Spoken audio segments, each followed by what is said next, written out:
Non,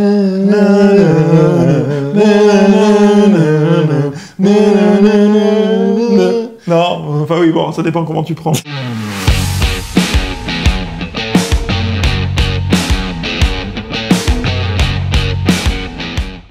Salut les amis, salut à tous, on se retrouve dans ce nouvel épisode de Backlight et aujourd'hui nous allons backlighter le film Jurassic World 2, The Fallen Kingdom.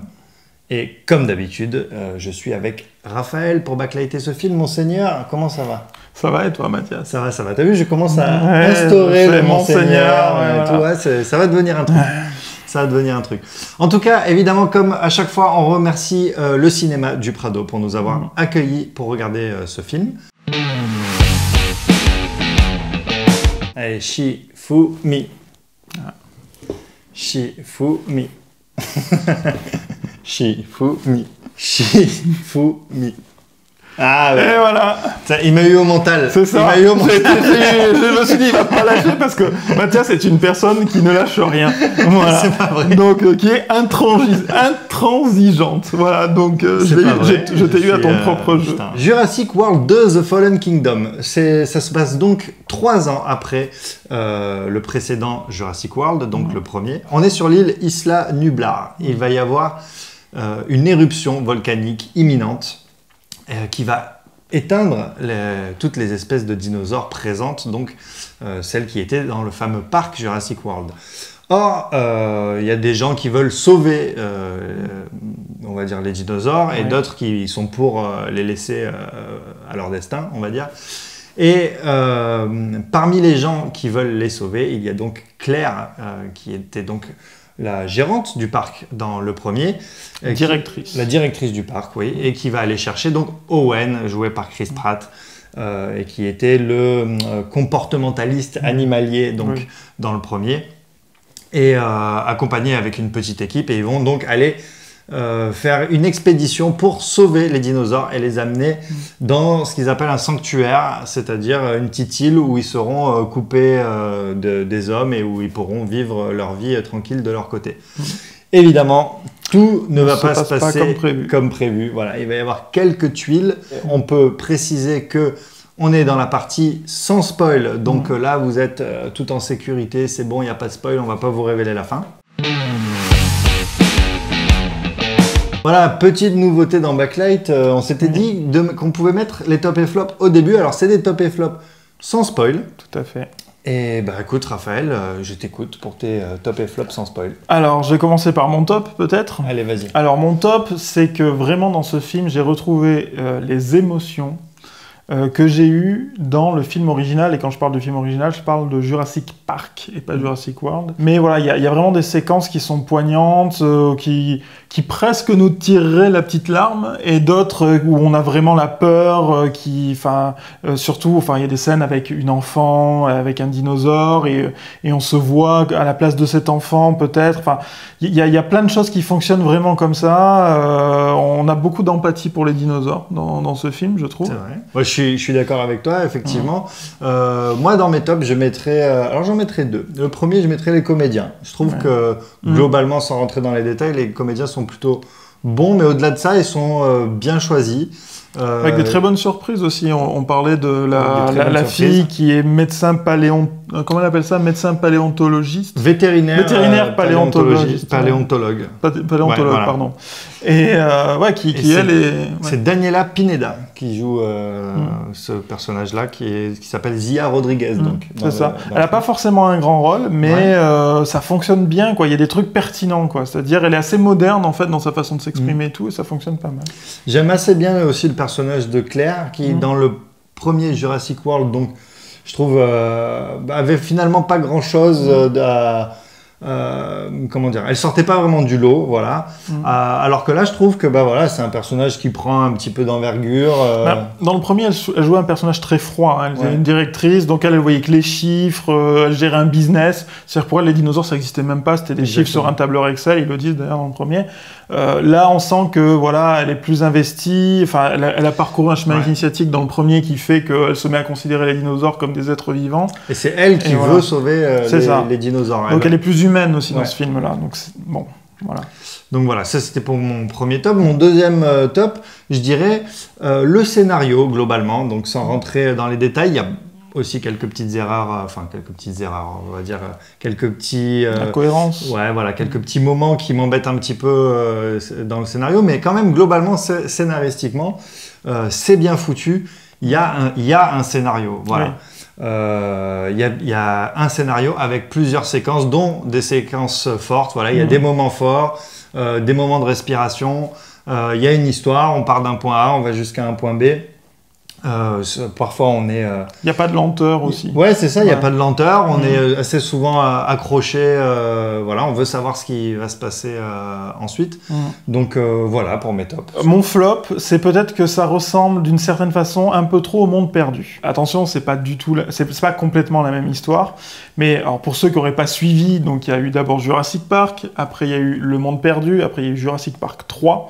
Après Jurassic World et Jurassic World 2, aujourd'hui, que nous avons vu au cinéma. Il faut savoir que Le Monde Perdu et Jurassic Park 3 ont été supprimés de la chronologie. Voilà. Sinon, d'ailleurs, celui-là n'aurait pas pu être possible. Dans le JCU. Dans le Jurassic Park Cinematic Universe. Voilà. Donc, parce que maintenant, tout est comme ça. Tout est un Cinematic Universe maintenant. C'est vrai. Il n'y a plus que ça. Et donc, en fait, ils ont supprimé ces films-là. Il y a un peu la même structure que Le Monde Perdu.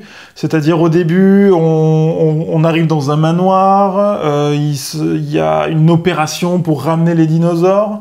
Ensuite, finalement, ça tourne mal, un peu comme dans Le Monde Perdu. Ça suit quand même pas mal la structure, quoi. Bon, vous l'avez vu dans la bande-annonce, c'est des dinosaures qui vont être lâchés dans le vrai monde, quoi, dans le monde des humains.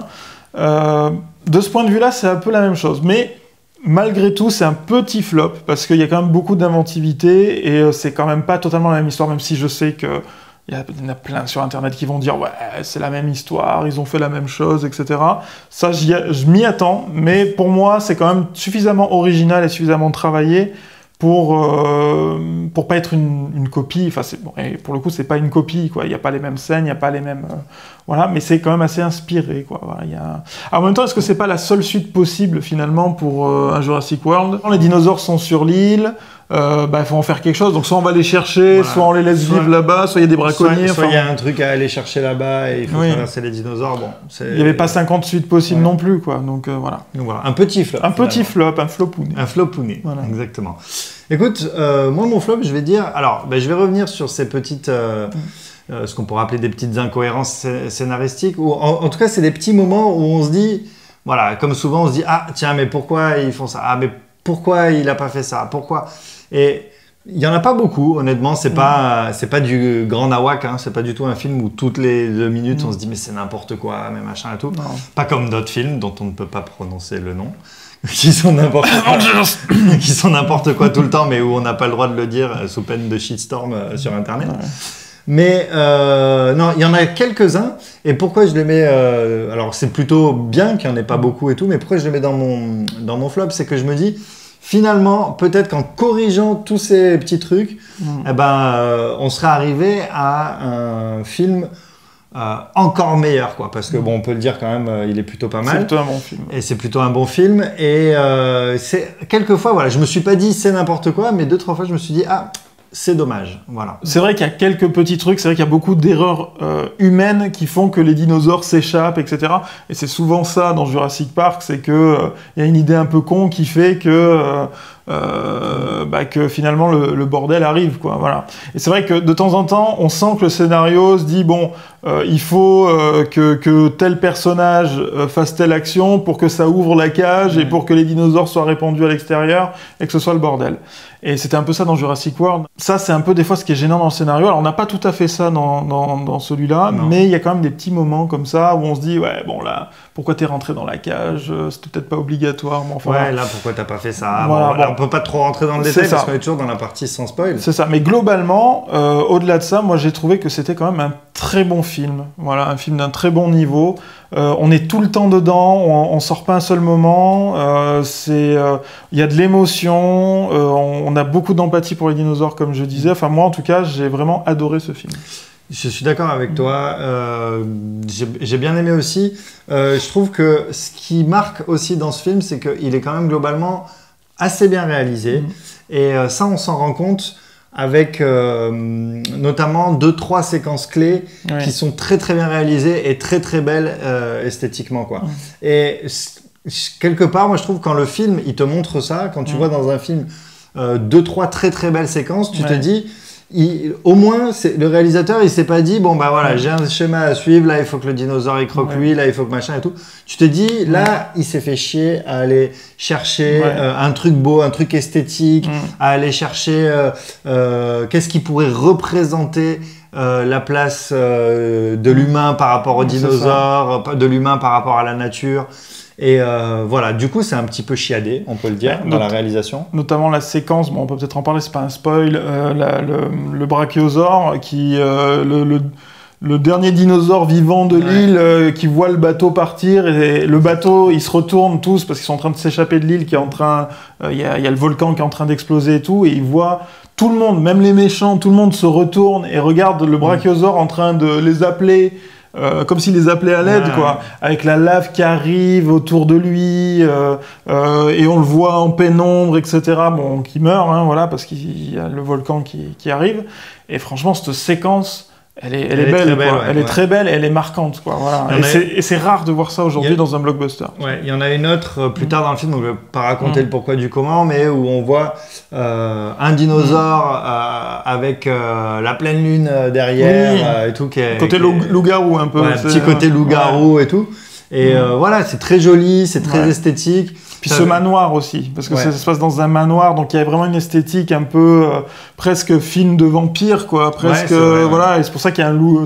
Finalement, ce dinosaure génétiquement modifié, c'est une sorte de loup-garou, quoi, c'est une sorte de enfin, mi-dinosaure, mi-autre chose. Et du coup, ouais, cette scène, vraiment, elle est belle aussi. Ouais. Et voilà, on rentre maintenant dans la partie spoil. Et Monseigneur, j'ai envie de vous poser la première question.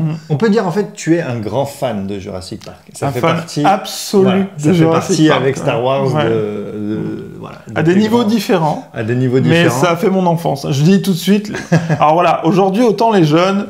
Voilà, ils vont sur YouTube, ils sont fans de SCH, de Joule, voilà. Moi, mon enfance, c'était les dinosaures. Voilà, je vous le dis tout de suite, quand j'avais 10 piges, 7, 8, 9 ans, c'était les dinosaures et tout.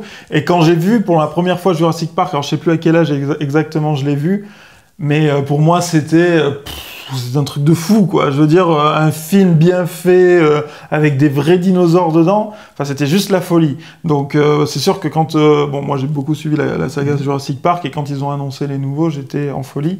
T'étais en folie, et ce qui m'amène à cette question... Mais je reste critique. Voilà. Je ne suis pas un fanboy, voilà, absolu, quoi. Voilà. Ouais, mais d'ailleurs, bon, il y a le côté fanboy, il y a l'autre côté aussi, c'est-à-dire il y a le côté puriste. C'est savoir que tout ce qui se fait après, c'est forcément de la merde et tout ça. Je suis pas tomber dans... Je suis pas dans ce délire-là non plus. Non. Du coup, d'où ma question.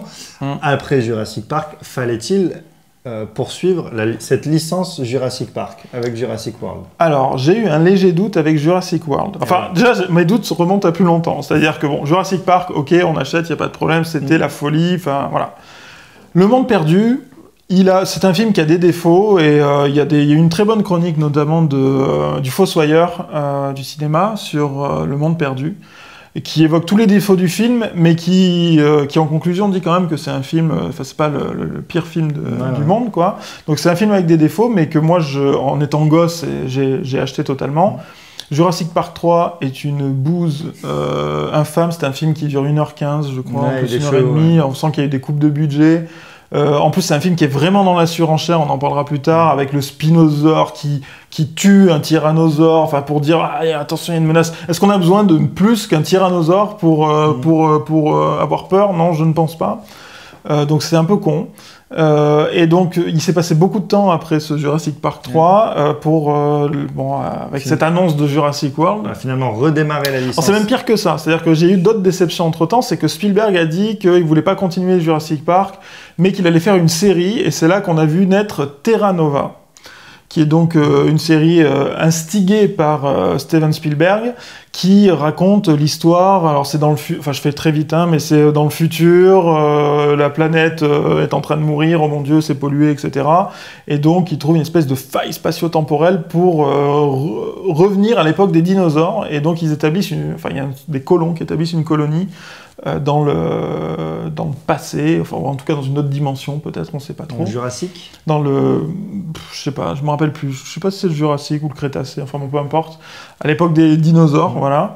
Et alors moi j'étais plein d'espoir, je disais, Spielberg qui fait une série avec des dinosaures, ça va être la folie. Alors des effets spéciaux horribles, mais à chier, vraiment dégueulasses, et une histoire centrée autour des problèmes de couple d'une famille, voilà.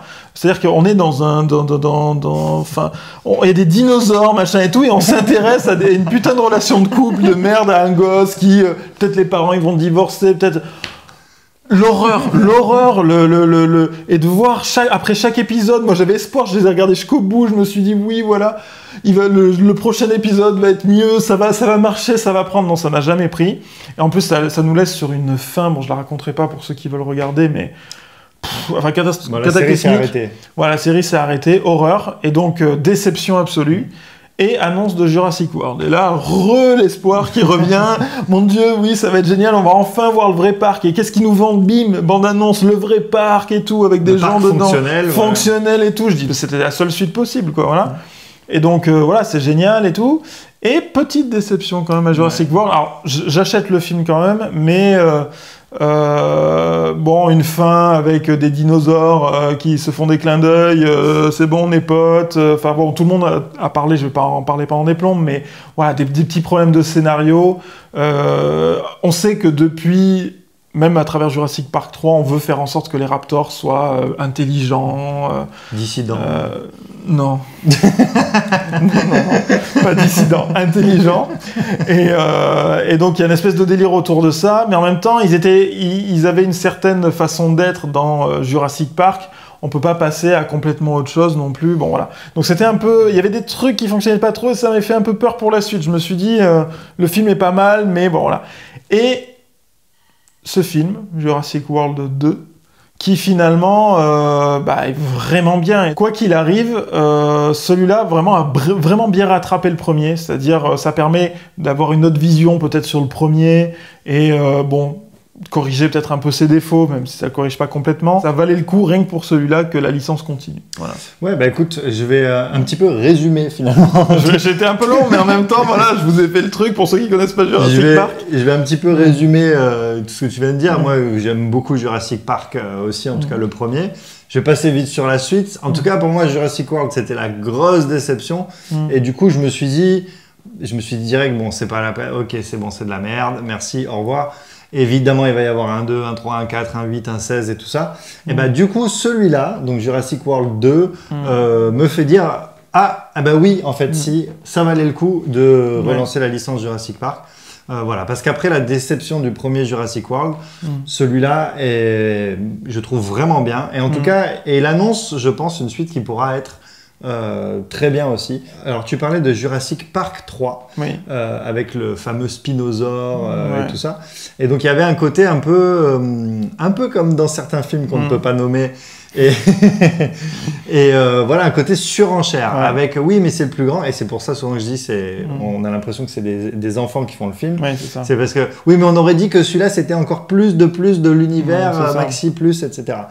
Et là finalement on aurait pu continuer. On aurait pu avoir peur de ça, en tout cas dans celui-là. Surtout en voyant la bande-annonce. Et après avoir vu Jurassic World avec ce fameux Indominus Rex. Voilà.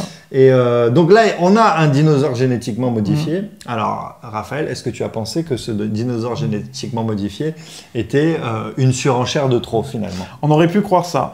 Juste, je parlais de la bande-annonce, je vais juste dire un truc sur la bande-annonce. Franchement, ça fait chier parce que la bande-annonce dévoile vraiment beaucoup trop. Ça aurait pu surprendre, on aurait pu surprendre avec la bande-annonce ou faire une bande-annonce montée de telle façon que ça laisse penser que, et puis non. Et là, finalement, dès qu'on a vu la bande-annonce, le film est très prévisible, quoi. Et je trouve ça vraiment dommage. Voilà. Bon, si du coup vous n'avez pas vu la bande-annonce, ne la regardez pas et vous serez d'autant plus surpris. Donc je reviens à ce qu'on disait avant. Donc est-ce que on est dans la surenchère? Alors j'avais peur, effectivement, je me suis dit, voilà, ils ont fait un nouveau dinosaure qui est un mix entre l'Indominus Rex et un Vélociraptor, sachant que l'Indominus Rex, il y avait déjà du Vélociraptor dedans, donc bon, bref.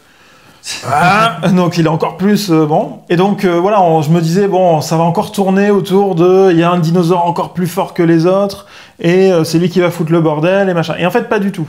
Je trouve qu'il est très très bien utilisé. Déjà, il arrive tard. Déjà, il arrive assez tard, voilà, il arrive assez tard. Toute la première partie sur l'île où ils vont sauver les dinosaures, enfin, sauver, c'est un grand mot, mais récupérer les dinosaures pour les vendre, en fait, finalement, ensuite, c'est ça voilà, ce qui se passe. C'est ça le ressort, ouais. C'est que finalement, ils sont pas là pour les sauver, c'est pour les vendre aux enchères à des milliardaires. Ouais, à des compagnies pharmaceutiques qui veulent récupérer le génome. Russes. Quand il y a un Russe, il y a aussi des Russes, oui, qui veulent utiliser les dinosaures pour en faire des armes de guerre. Il y en a qui veulent offrir un bébé de Triceratops à leur... Donc c'est des super riches qui achètent des millions chaque dinosaure, enfin bon voilà. Et donc il y a ce fameux dinosaure qui en fait est un prototype, puisqu'en fait ils veulent faire une sorte de dinosaure très féroce, une arme, mais qui soit docile auprès des hommes. Et en fait, ce qu'il raconte, c'est que pour ce prototype, ça a foiré, c'est-à-dire que effectivement, il est très fort, ils arrivent à le faire cibler quelqu'un parce qu'il y a tout un système où ils ciblent avec un laser, etc. Et par contre, le seul truc qu'ils ont foiré, c'est qu'il n'est pas vraiment docile avec l'homme et qu'en fait, il bouffe les hommes. Quoi. Voilà, donc c'est pour ça qu'ils ont besoin du sang de Blue, qui est le Vélociraptor qui avait dressé Owen. Voilà, qui est... Alors c'est marrant parce qu'il y a un peu ce côté de domestication des Vélociraptors, et en fait, on se rend compte qu'ils n'étaient pas tous très domesticables, mais que Blue, elle, par exemple, était plus facilement domesticable, comme on le voit. Et on revoit, en fait... Enfin, on nous montre aussi des séquences de quand Blue est toute petite, que Owen donc l'adresse, etc. Et c'est assez touchant d'ailleurs parce que et ça explique mieux ce qu'on voit dans même le premier dans Jurassic World où on se dit quand même le mec il est là, il dresse les dinosaures et tout, ça c'est un peu gros. Ça. En fait, dans le premier, ça paraît n'importe quoi. Ça arrive trop vite dans le premier, alors que là, on montre toutes ces séquences où il est en train de l'adresser, où au début, elle le mord, et puis après, elle a de l'empathie, et ils sont là, ils sont surpris, ils disent, mais en fait, elle a de l'empathie, c'est ouf. Il fait des tests d'empathie, voilà, où il est triste, et il observe sa réaction. Et là, ça marche, du coup. D'un coup, ça marche, alors que dans le premier, ça marchait pas. Pour revenir d'ailleurs sur la surenchère, je trouve que, en fait, ce qui marche très bien ici, c'est que ce dinosaure génétiquement modifié, là, en fait, c'est pas le fait qu'il soit génétiquement modifié et donc totalement cheaté qui est le ressort principal du film. Ça aurait pu être n'importe quel autre dinosaure en fait, quoi. C'est ça. Alors comme c'était le cas dans Jurassic World, parce que Jurassic World, tu sais, du coup, il est invisible, il est machin, il a tous les pouvoirs. Voilà, il a tous les pouvoirs et bon, alors il va être chaud à battre, quoi. Alors que là, pas du tout. Effectivement, ils l'ont conçu comme une arme.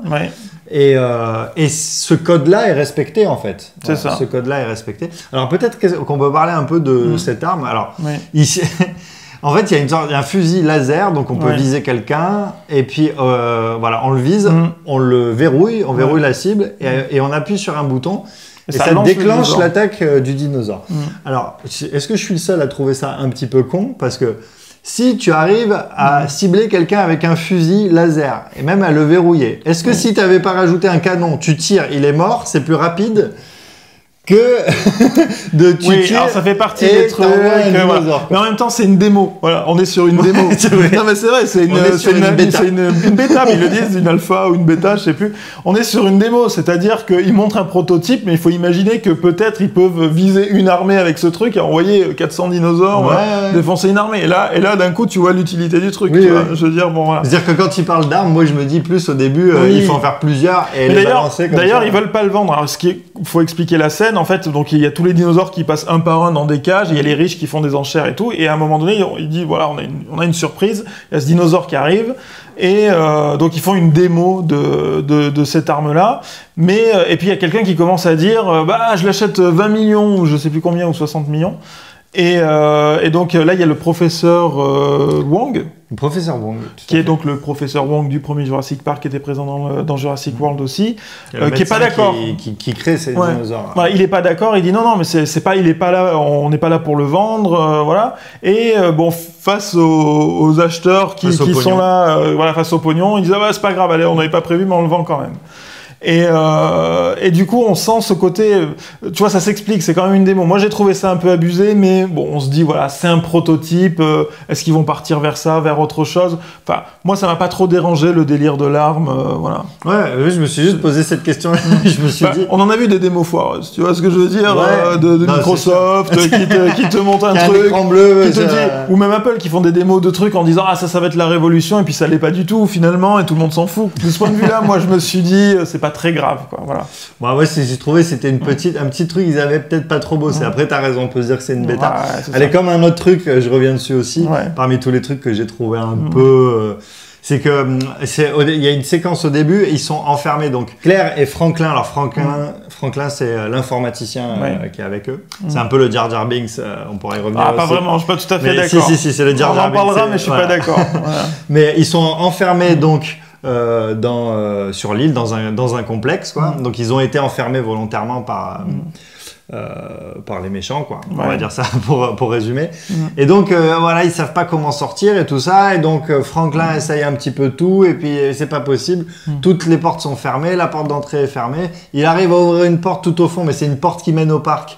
Et donc forcément... D'ailleurs, est-ce que c'est pas un spinosaure qu'on voit à ce moment-là? Parce que je me suis posé la question. Bah peut-être. C'est pas le T-Rex en tout cas. C'est pas le T-Rex, c'est pas non plus nouveau ou quoi que ce soit. Donc je pense que c'est une sorte de spinosaure. Ça ressemble au spinosaure en tout cas. Bon, voilà, en tout cas, il y a un dinosaure qui arrive. Et en fait, à ce moment-là, il y a une échelle avec une trappe et ils peuvent sortir en haut. Pourquoi ils sont pas sortis depuis Alors, le début? si tu le sais, pourquoi tu commences pas par là? Après, est-ce qu'ils le savent? Ils arrivent dans une pièce, ils veulent ouvrir la porte, et d'un coup, ils s'aperçoivent dans la folie du moment qu'il y a une trappe avec une échelle, etc. Bon, c'est ok. On peut trouver des arguments d'un côté comme de l'autre. Ça fait partie des petits trucs. Ouais, mais c'est pas très grave, quoi. Voilà, c'est pas horrible, mais ça fait partie. Parce que tu sais, des fois, devant le danger de la mort, tu te mets à avoir des flashs et puis à trouver des solutions. Moi, je me dis, si tu sais qu'il y a une trappe, tu commences par là. Mais tiens, parlons de Jar Jar Binks, du coup. Bah alors, en fait, voilà, il y a un des personnages, donc Franklin. Donc c'est l'informaticien, donc il l'emmène parce qu'il y a plein de systèmes informatiques dans l'île et il faut qu'il puisse localiser tous les dinosaures pour pouvoir les capturer. Donc ils ont tous des puces encore, les dinosaures, enfin bref. Donc lui, il va aller bidouiller l'informatique pour que tout ça refonctionne. En gros, c'est son rôle. Alors au début, effectivement, on pourrait se dire, voilà, c'est le sidekick, c'est-à-dire c'est le personnage qui va faire marrer, mais pas trop, quoi. Franchement, c'est pas trop présent. Et après, il y a la bonne idée du film. Voilà, moi, je suis désolé. Ce mec-là, ils se disent, bon, c'est le personnage rigolo, donc qu'est-ce qui se passe? Il y a les méchants, donc ils repartent avec les dinosaures et qui laissent les gentils sur l'île. Donc ils arrivent malgré tout à sortir du bâtiment, à courser le bateau et à rentrer dans le bateau. Et dans le bateau, en fait, ils sont planqués, et ce gars-là, que personne ne connaît vraiment de vue, enfin en tout cas le petit personnel ne le connaît pas de vue, se fait repérer et trouve un stratagème pour dire ah ben non, mais je fais partie de l'équipage, je peux t'aider à porter des caisses, voilà, enfin ce genre de délire. Et en fait, ce qui se passe, c'est qu'il se retrouve là-dedans, alors on le perd pendant une partie du film, et on le revoit, il est au service dans l'infirmerie, dans le truc médical, et en fait, comme s'il était passé d'un poste à l'autre, voilà, et c'est assez marrant de cette scène. Ça, c'est un très bon gag. C'est un très bon gag. Ça, c'est un très bon gag. Mais en fait, avant ce moment-là, il joue vraiment quand même le sidekick, quoi, le Jar Jar Binks. C'est pas lourd, franchement, c'est pas lourd. Bah, en fait, moi, le truc, c'est que c'est un truc qui a tellement été institutionnalisé. Ce personnage. Avec George Lucas, Spielberg, c'est vraiment le personnage comique qui va suivre les héros. Où ça trouve alors je dirais pas son périgée du coup avec Jar Jar Binks qui était le personnage le plus raté à ce niveau-là, je pense. Et là, il y a un peu ce truc-là, c'est-à-dire que c'est un personnage, tu te demandes un peu ce qu'il fait là. Alors certes, il est informaticien. Il a un rôle, quoi. Certes, il est informaticien, mais de suite, c'est le personnage, il déteste les dinosaures, il a peur, il se chie dessus, il a rien à faire dans une expédition où tu vas risquer ta vie toutes les 30 secondes. Oui, il y a la scène où il met de l'anti-moustique et tous les autres disent on s'en bat les couilles de ton anti-moustique. Donc voilà, et donc ça fait vraiment le scénario, c'est le moment où le scénario te dit vraiment on prend le personnage le plus improbable possible, le plus faible possible, le plus peureux possible pour le mettre dans l'environnement le plus hostile possible. Pour la surenchère, il y a un autre type de surenchère qu'on voit peut-être pas du premier coup d'œil, mais souvent, quand on a une menace dans les films, c'est la même chose dans Alien par exemple, quand on a une menace, donc dans Jurassic Park, c'est le tyrannosaure, le vélociraptor, c'est les menaces absolues, quoi. Je veux dire, on peut pas se battre avec eux, on peut pas rester très longtemps avec eux, sinon on se fait bouffer, etc. Bah, souvent, quand il y a des suites, les menaces sont de moins en moins menaçantes. Et c'est pour ça qu'il faut trouver plus fort, plus gros, etc.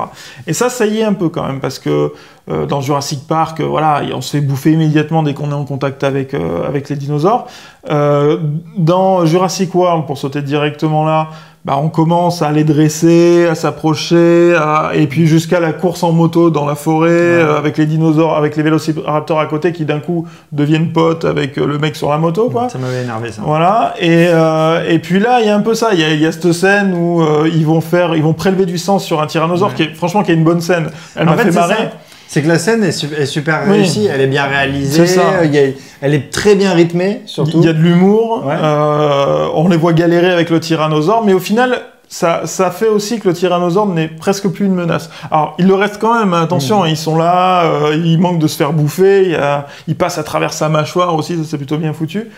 Mais du coup, ça désamorce un peu, et pareil, les vélociraptors, on les voit plus à la fin de ce film, on les voit quasiment plus comme une menace, en tout cas Blue. Le tyrannosaure, à chaque fois qu'il intervient, c'est pour buter un autre dinosaure, et à chaque fois il se casse, il s'en prend pas aux humains, quoi. C'est-à-dire, bon, après ils trouvent toujours, là où ils ont été malins, c'est qu'ils trouvent toujours une excuse, un détour, ils voient passer autre chose, voilà. Il y a toujours un truc qui fait que le tyrannosaure, il passe à autre chose, il va pas s'attaquer aux humains, mais j'ai l'impression que le tyrannosaure, c'est tellement une emblème de Jurassic Park, que ça peut plus être un méchant, quoi. Ça peut être que c'est le dinosaure qui vient solutionner. Déjà à la fin de Jurassic World, il vient tuer l'Indominus Rex. Enfin, c'est pas lui qui le tue à la fin, mais il l'aide à tuer l'Indominus Rex.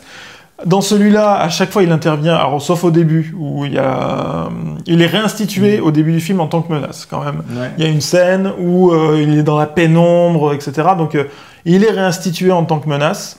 Mais après, c'est à chaque fois qu'il débarque, même sur l'île, et quand il y a tous les dinosaures, il y a la nuée ardente qui arrive, la lave et tout. Il y a les dinosaures, les humains, tout le monde qui court dans la même direction, bras dessous pour s'aider, quoi. Et il y a, je crois que c'est un Carnotaure, ou je sais pas quoi. Enfin bref, il y a un dinosaure qui veut venir bouffer les humains, et il y a le T-Rex qui débarque, qui défonce le dinosaure. Et bon, là, il y a un truc malin, c'est-à-dire qu'il y a un truc qui passe ou je sais pas quoi, et hop, le tyrannosaure se casse. Donc, scénaristiquement, ils sont malins, ils évitent que le tyrannosaure les regarde, leur fasse un clin d'œil et se casse, parce que c'est comme à la fin du... Enfin, il fait pas un clin d'œil aux humains à la fin de Jurassic World, il fait un clin d'œil aux vélociraptors, à Blue, et genre, bon allez, on a combattu ensemble, maintenant on se cache chacun de notre côté. Et c'est ça qui est un peu abusé. Alors, est-ce qu'on peut transfuser du sang de tyrannosaure dans un vélociraptor? Moi, je me suis posé la question, mais alors il y a une espèce de truc, elle dit oui, mais c'est plus simple, les dinosaures, faut en prendre un qui a maximum 3 doigts et ça marchera, je sais pas quoi. Il faudrait des avis je sais pas, je suis pas paléontologue, donc voilà. Mais en tout cas, la séquence est super bien, quoi. Elle est super bien faite, super bien rythmée, tout ça. Et du coup, ça passe. Voilà, c'est une séquence clé. On est là, on a peur pour les personnages. En même temps, c'est un petit peu drôle et un petit peu inquiétant. Voilà. Du coup, à ce moment-là, moi, ce qui est cool, c'est que je me pose pas la question de la surenchère. Je me dis pas, bon, c'est n'importe quoi, tout peut arriver de toute façon. Je pense que le problème de Jurassic World, notamment, c'est qu'à vouloir trop humaniser les dinosaures, en fait, avec le fameux clin d'œil et tout ça, le gros problème qui arrive, c'est qu'on perd en fait ce qui fait peur. Et ce qui fait peur, c'est le côté animal, bestial. En fait, les animaux, on sait jamais très bien comment ils vont réagir. On sait pas ce qui se passe dans leur tête. Voilà, même quand on a un chat ou un chien domestique, au bout d'un moment, il peut se lever, mordre et tout. On comprend pas ce qui se passe dans leur tête, et c'est ça qui est flippant en fait. Dinosaures, c'est sauvage, quoi. Voilà, c'est sauvage. Et du coup, à trop les humaniser, au bout d'un moment, voilà. Et là, je me suis même demandé d'ailleurs si elle allait pas avoir une séquence où Blue fait une connerie, quoi. C'est-à-dire, ok, elle sauve, machin et tout, et puis d'un coup, elle niaque quelqu'un qu'il faudrait pas, tu vois. Et à un moment, j'ai eu l'impression qu'il allait avoir cette séquence. Parce que je me suis dit, il va y avoir cette séquence où elle va le niaquer lui, ou je sais pas qui. Alors, ça va peut-être pas le tuer. Ça aurait été bien, d'ailleurs. Bah, pour dire... Parce que réanimaliser il y a quand même... Elle est peut-être un tout petit peu discutable, parce qu'il y a cette séquence où, en fait, il y a le vélociraptor, enfin, Blue, donc, qui va... qui aide à buter donc qui est une vraie baston entre l'Indoraptor.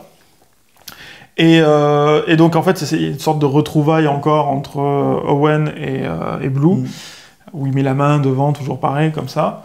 Et il lui dit viens avec moi, je te cacherai, je te On va te mettre en protégerai. sécurité. Et comme s'il pouvait se comprendre déjà en parlant, ce qui est un peu bizarre, voilà. Et elle regarde la cage, il y a une cage juste à côté, elle regarde la cage, elle le regarde lui, et puis elle regarde la forêt, elle part vers la forêt. Et c'est peut-être trop humain, quoi. C'est-à-dire que je me suis dit, voilà, on voit une conversation où elle dit ouais, tu veux que je retourne dans la cage? Bah non, moi je veux la liberté, quoi. Voilà. Ouais. Alors c'est mignon. Mais c'est peut-être un peu too much. C'est vrai que là, si elle l'avait niaqué ou quoi, on aurait pu se Ouais. dire. En plus, ce qui est bien, c'est que ça aurait justifié peut-être La première séquence. la bataille. Et puis Ouais. la bataille avec l'Indoraptor, où tu te dis, ok, elle n'a pas forcément battu l'Indoraptor pour sauver les humains, Mais pour sauver ouais, et puis pour une question de territoire aussi. Oui, c'est ça. C'est-à-dire que qui c'est qui maîtrise ici, c'est moi, quoi. Voilà. Jurassic World: The Fallen Kingdom ouvre clairement la voie vers une suite, même plus que ça, on peut dire que c'est un film de transition vers le troisième. Alors, monseigneur, un quid de la suite, même si, évidemment, ça me dégoûte de dire quid. C'est ça. Alors la suite, elle est surprenante, dans le sens... Attends, tu l'as pas vu encore? Non, je l'ai pas vu, mais... Non, alors, je suis d'accord. Non, c'est sûr qu'il va y avoir une suite. On est dans le sans spoil de la suite. Et en fait, on voit vers quoi ils veulent nous amener. C'est-à-dire qu'il y a cette scène de la libération des dinosaures qui est importante. En fait, ce qu'il faut comprendre, c'est que donc, tous les dinosaures sont enfermés pour la vente aux enchères dans des cages. Et il y a un problème de ventilation, il y a du gaz toxique qui se répand dans les cages. Donc ils prennent la décision d'ouvrir les cages. Donc tous les dinosaures sont rassemblés au milieu et veulent sortir parce qu'il y a du gaz toxique, etc. Et donc là, il y a Claire qui a le bouton où elle peut appuyer sur le bouton et faire sortir les dinosaures, mais ils vont sortir dans la nature, dans les villes, etc. Elle le fait pas.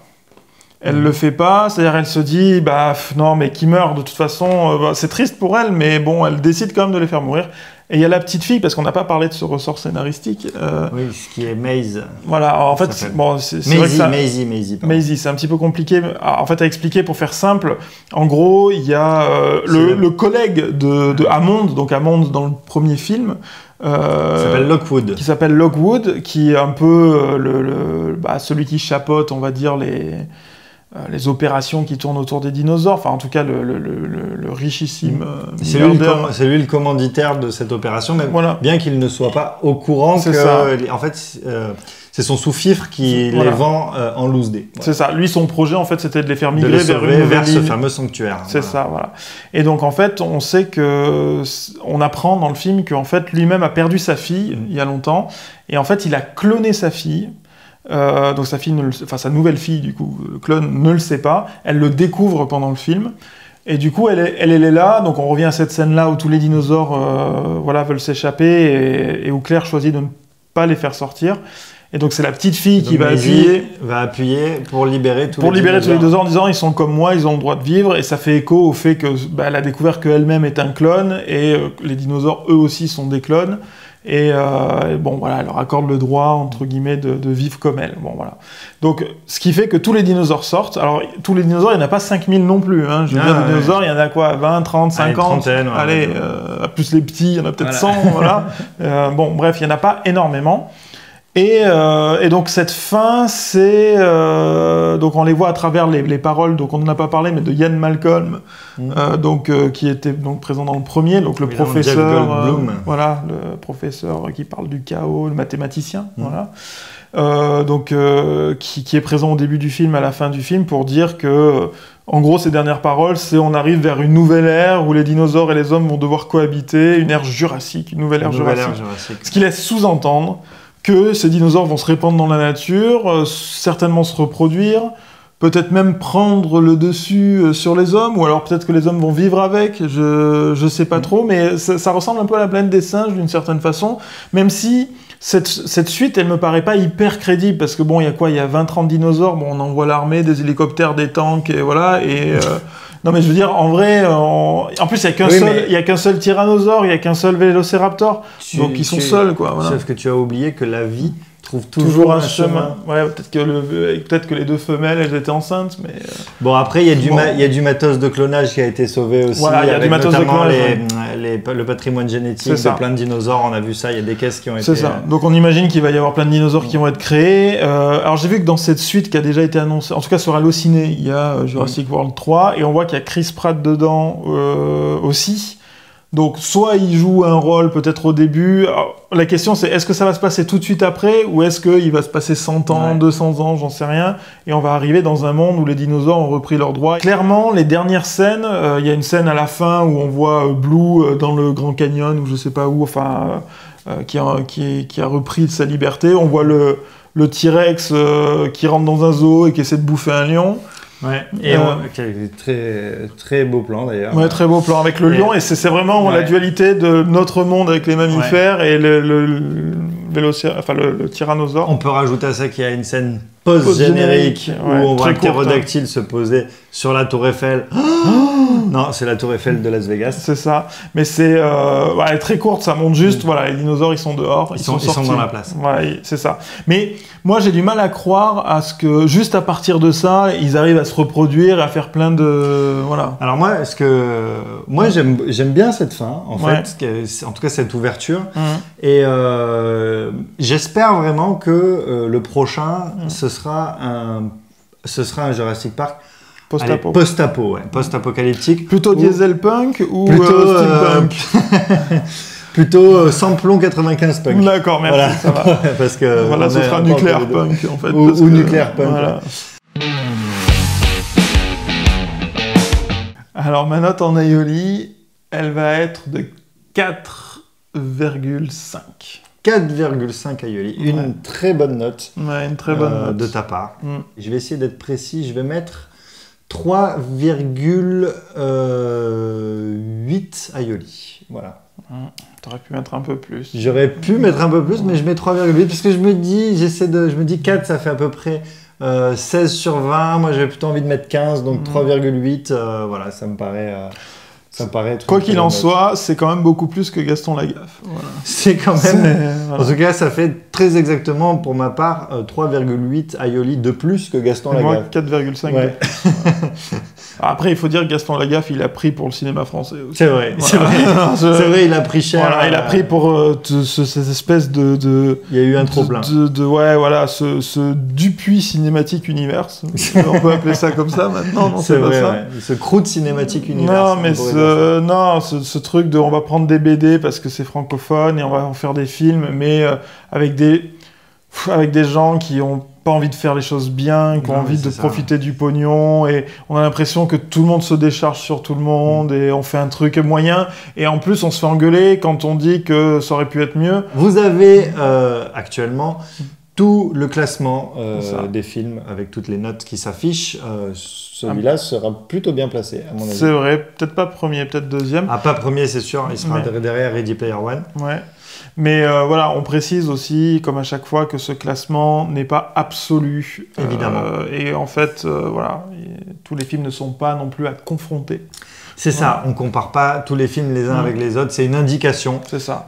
C'est rigolo. Ça vous permet d'aller voir les vidéos de ces différents films. Exactement. Si jamais vous avez envie d'aller jeter un coup d'œil. Exactement. On met, tiens, on le fait à la fin, mais j'ai envie de faire un petit, le petit disclaimer. Évidemment, ce n'est que notre avis. C'est ça. Voilà, c'est notre opinion sur le film, ce qui est le principe de Backlight, ce qui est le principe d'une critique. Voilà, pour tous les cancres qui nous disent une critique se doit d'être objectif, avec 12 fautes d'orthographe évidemment dedans, eh ben non, voilà. Et on précise aussi que là on était en avant-première, c'est-à-dire que moi pour ma part, et je pense toi aussi, on n'a vu aucune critique. Oui. C'est-à-dire que là c'est vraiment notre avis, on n'a pas été influencé par des critiques. On essaiera au maximum d'être sur des avant-premières, mais à Marseille vous savez, il n'y a pas des avant-premières sur tous les films. Mais c'est vrai que des fois aussi on peut aller voir certains films dans un état d'esprit selon si tout le monde a défoncé le film. C'est le cas de Han Solo. C'est-à-dire, avant que le film sorte, tout le monde a dit que c'était un mauvais film, sur Internet. Alors que les gens l'avaient pas vu. Du coup, quand on va le voir, on a plus tendance à se dire ouais bon bah, finalement c'est pas si mauvais que ce qu'on a dit. Voilà, agréablement surpris. Alors que là on allait ni être agréable. Moi j'ai rien entendu fuiter sur ce film-là. Donc on y va vraiment. Voilà. Après je sais qu'il y a une cristallisation souvent sur YouTube des avis. C'est ça, parce qu'il y a un ou deux gros youtubeurs qui donnent leur avis et après tout le monde se cale dessus. Nous on essaye de pas faire ça justement. C'est ça, tout à fait, donner notre avis en dehors de toute technique d'arrosage. Technique d'arrosage, voilà, tout à fait. Voilà. En tout cas, ce fut un plaisir de faire ce backlight avec toi. Merci, ce fut un plaisir pour moi aussi de partager finalement cette critique avec toi, Mathias Pujade. On se retrouve finalement très bientôt pour un nouveau backlight. On remercie encore le cinéma du Prado de nous avoir accueillis pour Jurassic World The Fallen Kingdom, ce qui nous a permis de faire ce backlight. N'hésitez pas à nous suggérer des films en commentaire, évidemment à liker, à partager. On a aussi une petite page Tipeee si vous voulez nous aider, nous faire un don. Et voilà, on se retrouve très bientôt pour un nouvel épisode de Backlight. Salut à tous. Ciao. Ciao.